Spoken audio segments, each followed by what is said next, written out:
Here's another interesting query we're going to work on. We want to select employees whose salary is above the average in their office. For this demo, we're going to use our SQL HR database.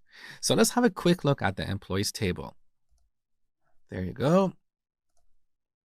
So in this table, we have the salary for each employee, as well as the office in which they're located. So in Office 1, we have 4 employees. We need to find the average salary of these employees and then return only the employees who earn more than average. Similarly, we're going to find the average salary of employees in Office number 2 and return the employees who earn more than average.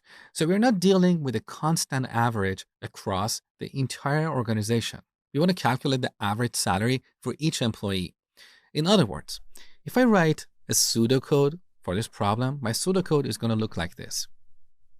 For each employee,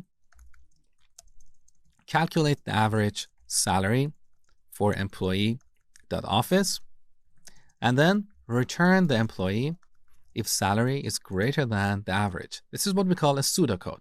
It looks a little bit like a code, but it's not code. It's just plain English. Now we should convert this to a query. So we want to select everything from the employees table where salary is greater than, and this is where we need to write our subquery. In our subquery, we need to calculate the average salary for employee.office. So we select average salary from employees, but we don't want to calculate the average salary for all employees. We want to apply a filter here. We only want to get the employees in the same office. How can we find these employees? Well, we can give this table an alias like E, and then write a where clause like this, where office ID equals E.office ID. So here's the tricky part here.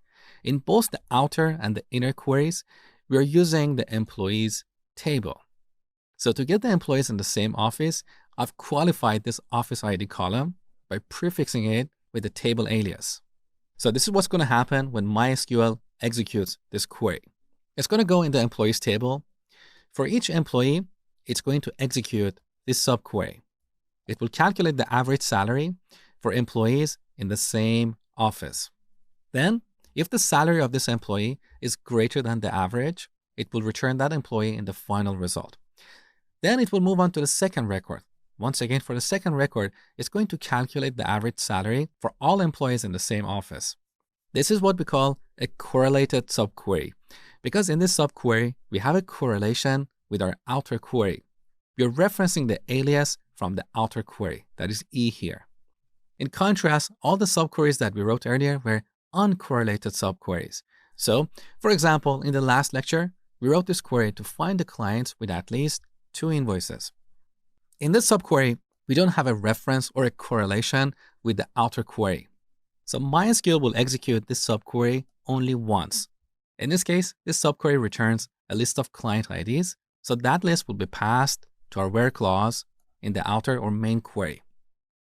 In contrast, when we use a correlated subquery, this subquery gets executed for each row in the main query.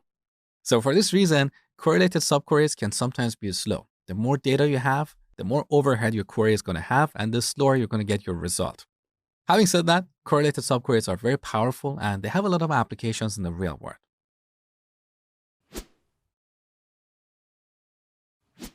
For your exercise, we're going to go to our SQL invoicing database and get the invoices that are larger than the client's average invoice amount.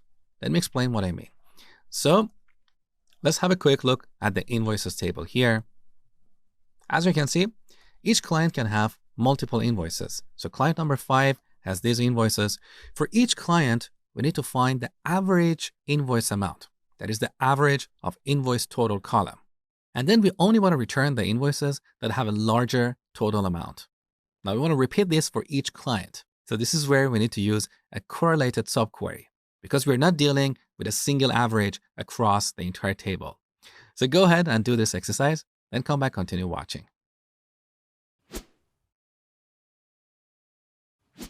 All right, we're going to start by selecting everything from the invoices table where invoice total is greater than, and here's our subquery. We select the average invoice total from the same table, where now we only want to get the invoices for the current client. So we give this invoices table an alias like I, and then use that in our filter. So where client ID equals I.client ID. Pretty straightforward. Let's execute this query. So we should get invoices 2, 4, 5, 8, 9, 15, 16, and 18.